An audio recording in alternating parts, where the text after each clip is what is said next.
Hey, this is John Delony. What's up? Hope y'all are doing good. Dude, I'm with my good friend Ericka Young.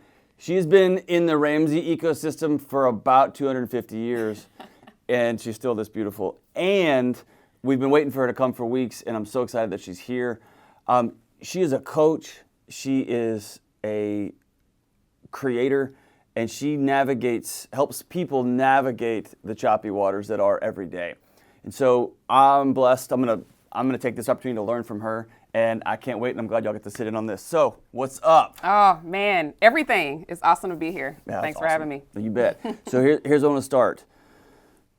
How did you get into this ecosystem? How did the message of Ramsey, how did this idea of I want to walk and help people, like how did you get to be this? Well, I was in debt. I mean, my husband and I, we got married and we had a whole lot of debt. We did all the things that everybody does. We got the student loans, we got the job, we decided, let's get a house, we needed cars, we had the kids, and really early in our relationship, we realized we didn't have enough money every month. And then what do we do? And so he was actually on the road. He was, with his carpool partner, and they started listening to Dave Ramsey on the radio. And so he was the one who came home and said, hey, you got to listen to this guy. And I was like, I don't feel like doing that. I mean, and, I realized that I needed to when he started saying, okay, so we've got problems. Like, we don't know how we're going to pay all these bills. We've got way too much month left at the end of the money. You know what I mean? Like this is a problem. And so he encouraged me to start listening. And then, I have to admit, I got hooked. And the first thing that my husband had to do was take the credit cards away from me, because as an engineer, I would go out to lunch with friends and I didn't want to share, oh goodness, I don't have the $12 for lunch, or I didn't have the cash for that. And I hid that from my husband. And when we had to have that real talk where we just sat down and said, what's really going on? Why are we not making progress? That was one of the biggest things. So did this cause dissension in your heart and in your marriage, or did y'all have to just figure it out? I just had to breathe and get over myself. Okay. I mean, honestly, I think part of this journey is just knowing that none of us are perfect. And when somebody calls us on the carpet, we have to be honest with ourselves. But no, very few people are. Yeah. What was it about you that said, or maybe it was him, or maybe it was the alchemy between the two of you. What was it that let you hear that? Well, we didn't want to be like our family. Like, we love our family dearly, but both of us came from single parent households where finances were a struggle. Okay. So the truth of the matter is that if I wanted something different, I was going to have to do something different.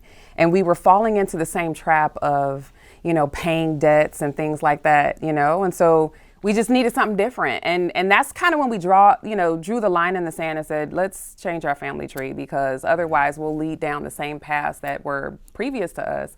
And we just didn't want that. I want everyone, I normally don't do this in these, but that was important. If you do an inventory of your life, you know what you think, you know the people you surround yourself with, and you know the actions that get you through every day. Just look around your life. And if that's the life that you want, congratulations. I haven't met many people who look around and say, I'm good with my thoughts and my actions and my community, the people, my relationships that I allow in my life.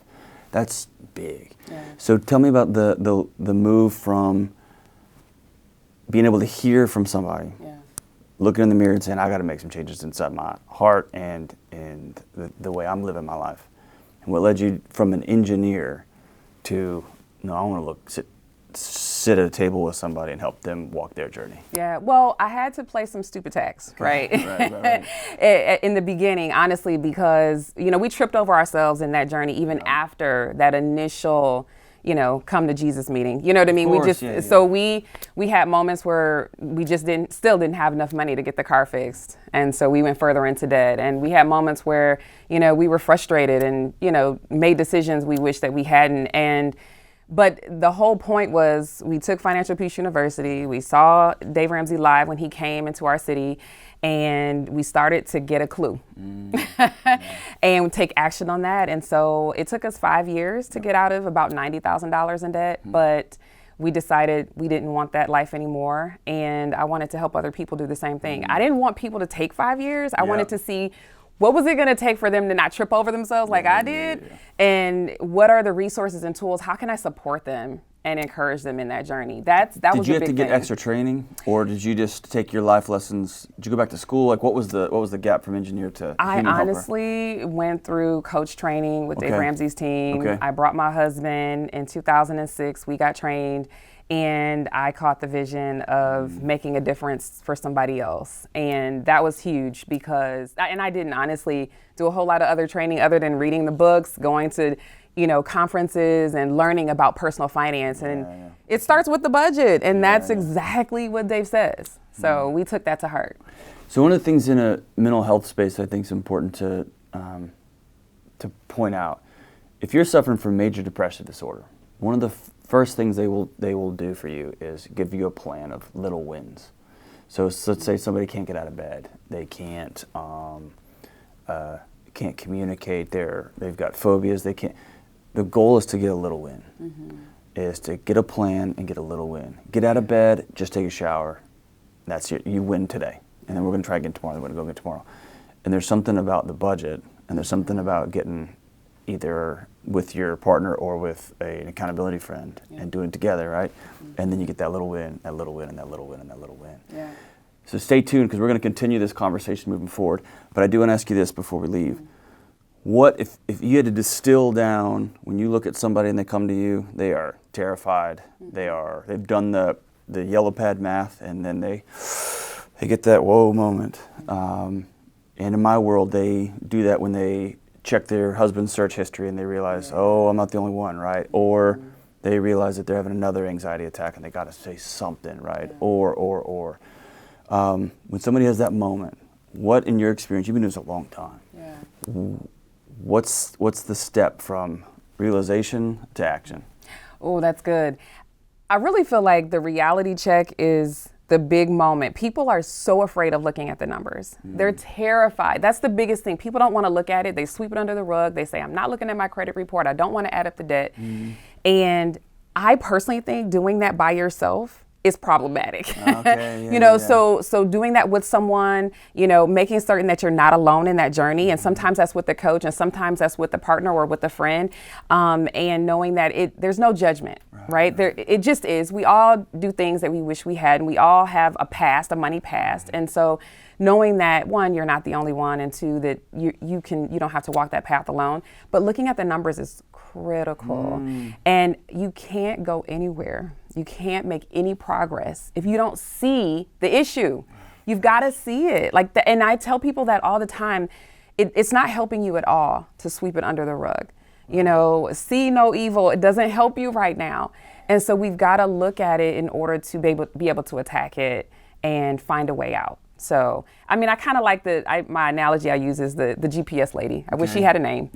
Where we plug in our address to where we're trying to get to, and we're looking for where we're trying to go.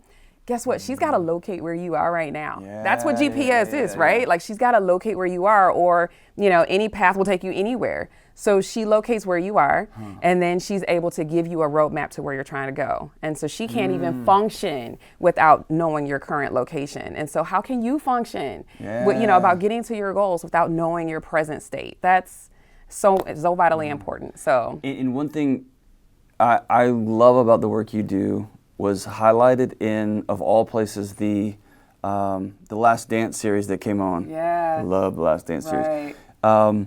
Because it was this moment that hit me halfway through when I stepped back and said, I'm looking at Jordan and Pippen and Rodman, some of the three of the greatest basketball players of all time. But they got a head coach, a strength and training coach, a nutritionist, someone that helps with security, someone who helps with their routing.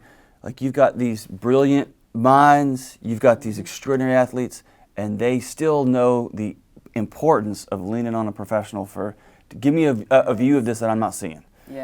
Make sure, hold me accountable here. And there's something about, we've all been doing budgets, or spending money is probably better. We've all been spending money for years. We think we know how to do that. the importance of having a coach. I don't care how good you are. I don't care how smart you are. Having somebody else walk alongside you is so critical. I've had a coach my entire time doing this work. So the coach had a coach. Yeah, the coach had a counselor. You got to. You know what I mean? And I listen to Dave Ramsey too. Like it's not. I don't. Just because I got trained or just because I did 20,000 FPU classes doesn't mean that I know it all. So I'm listening for what are the things that he's saying. Every single time I listen, I hear something new. But also, you know, unpacking my own baggage with my own coach. I had a financial coach who looked at my stuff, you know, even after we were out of debt, you know, to help me with business. And so I need people to lean into so that they can call me on my crap, you know, so that they can help me be honest and true and take my life to the next level because, you know, if I'm encouraging people to do the same thing, I need to know how that works. I need to continue to stay engaged on that too. I'm going to leave it right. I usually have something to say. I'm going to say nothing at the end of that. Hey, this is Dr. John Delony. Thanks for being with us. We're going to continue the conversation with the one and only Ericka Young. Check back with us at the next videos. Subscribe, click in, follow us at all the buttons, wherever the internet guys, whatever. Talk to you soon. Take care. Have fun. See ya.